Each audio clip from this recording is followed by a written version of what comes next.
सहकारी भूमि विकास बैंक बिलाड़ा में हुए चुनाव में सभी डेलीगेशन सदस्य एवं डायरेक्टर 11 सदस्यीय टीम निर्विरोध चुनी गई।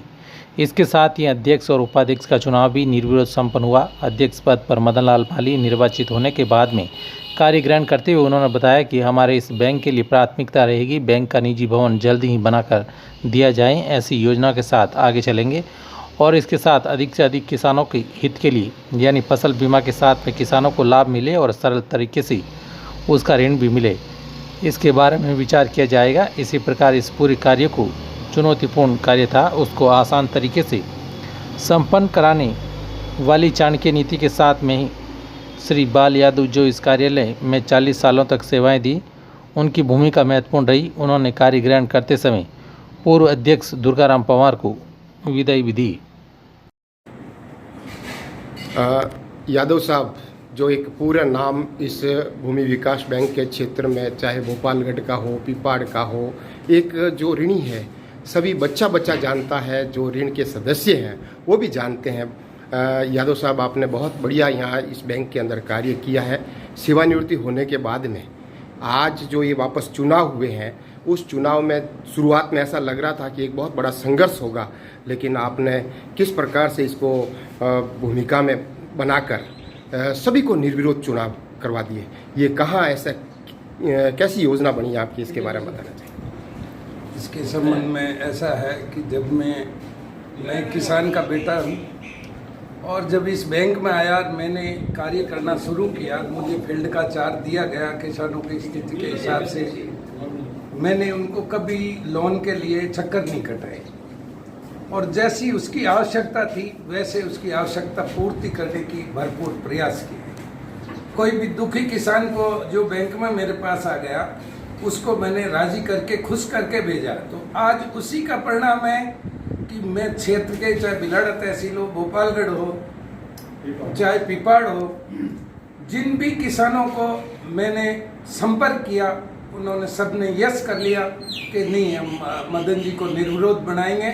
आपका सहयोग है और मदन जी का भी पिछले 10 साल से जो कार्यकाल संचालक मंडल में था, उसमें इनका व्यवहार भी, जो किसान आते थे उन्होंने देखा कि हर आदमी के साथ ये अपना सहयोग करते हैं, पूरा प्रयास उसकी समस्या को हल कराने के लिए करते हैं। तो लोगों की भी इच्छा थी, बिलाड़ा वालों की भी यही इच्छा थी, भोपालगढ़ के वालों की भी यही इच्छा थी कि सब आपके सहयोगी मदन लाल जी बनते हैं। तो हम उनको सारा क्षेत्र बनाने पर सहमत हो गए और उसके पश्चात में अलवर से मदन लाल जी ने बुलाया, मैं आया, जो नहीं समझ रहे थे उनको भी बैठा के समझाया, तो सारे सहमत हो गए और चुनाव नहीं हुआ, बहुत बढ़िया हुआ। 11 संचालक मंडल के सदस्य निर्विरोध हो गए और उसके बाद 11 ने अध्यक्ष और उपाध्यक्ष से अपना निर्विरोध निर्वाचित किया।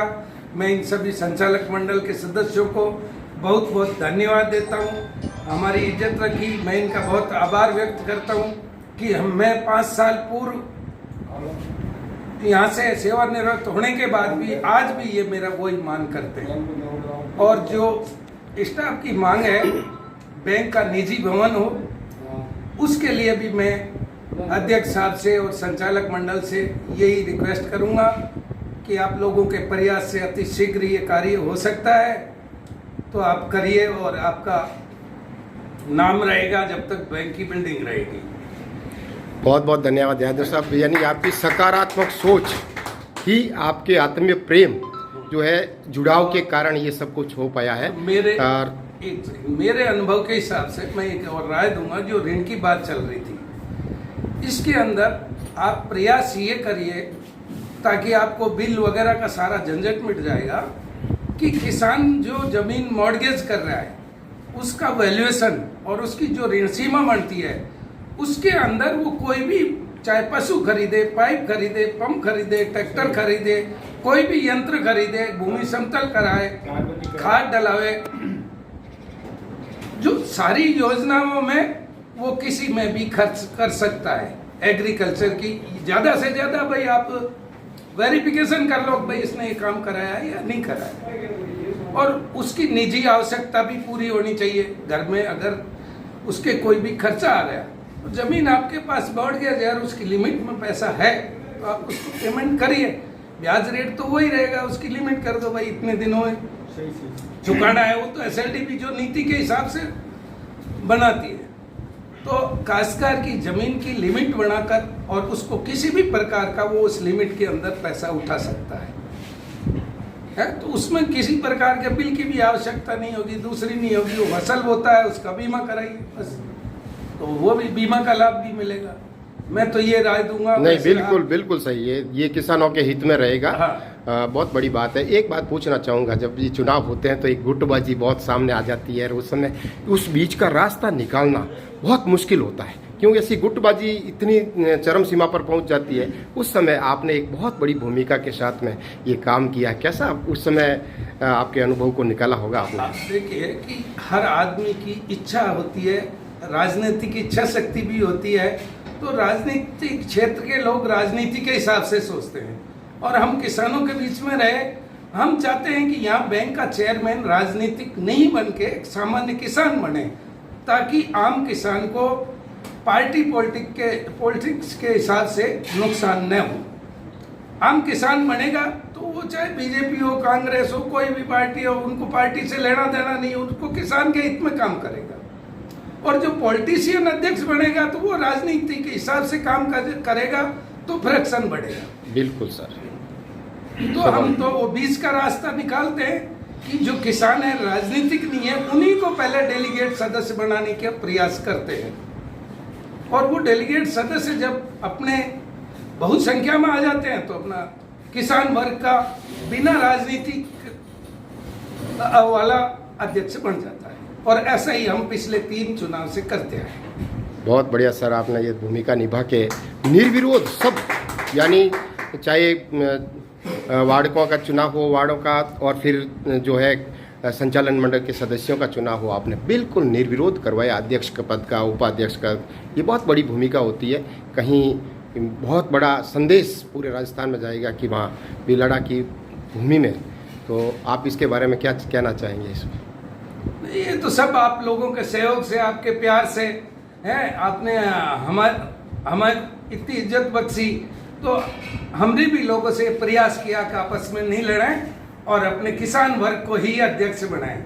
मैं सभी का आभार, धन्यवाद व्यक्त करता हूँ। बहुत बहुत धन्यवाद यादव साहब। पर और प्रयास करता रहूँगा। और बैंक की जो जमीन की बात है ये, तो मैं विश्वास ज़्यादा से ज़्यादा नहीं कह सकता, विश्वास दिलाऊँ कि इन कार्यकाल में इस बैंक को मैं जरूर जमीन कैसे दिलाऊँ, कैसे लेके रहूँगा, और बहुत बढ़ाने की योजना पूरी करेंगे। यानी आपका कहने का मतलब ये है, आपका कहने का मतलब ये है कि जो ये अभी भूमि विकास बैंक का जो कार्य चल रहा है वो किराए पर चल रहा है। हाँ। आपकी योजना है कि नए भवन का जल्दी से जल्दी इसका श्री गणेश हो, सबकी एक मनोकामना अपना छत होना चाहिए। हाँ। तो इस मामले में तो अपना बैंक का भी छत होना चाहिए, अपन का निर्माण भवन अपना होना चाहिए। कितने दिन किराए में रहेंगे? मतलब आज से आप दृढ़ संकल्प है? पूर्ण रूप से ये इतना दिन से कहता हूँ, मेरे पूर्ण रूप से प्रयास करेगा, संपूर्ण प्रयास करते हुए मैं इसमें कामयाबी होने की पूरी कोशिश करूँगा। एक और बात पूछना चाहूँगा, जैसे ये भूमि विकास बैंक अधिकतर ऋणी लोगों के लिए ज़्यादा, किसानों के लिए ज़्यादा महत्वपूर्ण होती है, और इसमें थोड़ा सा दूसरे बैंकों से हटकर नियमों में कुछ शिथिलता है, इस कारण से आसानी से ऋण हो जाता है। लेकिन कभी कभी ये दिक्कत आती है कि फसलें नष्ट हो जाती है लेकिन उसको मुआवजा नहीं मिल पाता है, तो ऐसी स्थिति में आप क्या कहना चाहेंगे? पहली बीमा स्कीम थी, अब वापस लिखेंगे ऊपर कि भाई बीमा फसल बीमा कराए तो काश्तकारों को लाभ मिल जाए इसका। और वैसे हमने दिया है अभी अच्छा किसान क्रेडिट कार्ड के लिए, ये बैंक दे सकते हैं, उसमें ऋण हो जाएगा, अपना भी इंश्योरेंस होता करेगा, और इंश्योरेंस से तो लाभ मिलेगा ही मिलेगा जैसे फसल नुकसान होगी तो। और कोई किसानों को लाभ देने के लिए आपके मन में योजनाएं जो अभी तक नहीं चल पा रही है या ज़्यादा सक्रियता नहीं दिखाई दे रही है, तो उसमें? बिल्कुल है, एक सबको बढ़िया है। किसान मांग रही है बिल में ज़्यादा नुकसान हो रही है, किसान 18% ले रहा है। अच्छा। वो भी लिख के देंगे कि भाई ये बिल्ली स्वच्छ मत करो ताकि ये परेशानी दूर हो। और जिस तारबंदी है पाइपलाइन, इसमें 18% किसान काश्तकार को लगता है, तो पहले 18% तो अपन काश्तकार का चला जाता है। बात सर, कई काश्तकार एडजस्टमेंट लोन लेते हैं तो उसको तो फालतू खर्च हो जाता है। और भी कई फाइलों के अंदर चार्ज ज़्यादा लगता है, उसके बारे में क्या कहना चाहेंगे? तो चार्ज जितने हो सके जितने चार्ज कम करने के लिए ऊपर लिखेंगे, जरूर मांग करेंगे, हमारा प्रयास रहेगा। और हमारी हक की लड़ाई लड़ेंगे। हाँ, इसमें पूरे मार्गदर्शन आपका यादव साहब का रहेगा। बिल्कुल बिल्कुल, कि- तो लेते रहेंगे इनके हाँ। पूरी ऑफिसर, इन मार्गदर्शन से ही चलूंगा मैं। बिल्कुल बिल्कुल। हमें कम जानकारी, इसको तो ज़्यादा अनुभव है, तो इनसे मैं प्रेरणा लेता रहूँगा। बहुत बहुत धन्यवाद मदन जी, आपको एक बार फिर से निर्विरोध चुने जाने पर बहुत बहुत बधाई। सभी लोगों का सहयोग से मैं आपका आभारी व्यक्त करता हूँ। निर्विरोध इस चुनाव के लाए हैं, तो मैं सबका ऋणी हूँ और आभार। बहुत बहुत धन्यवाद।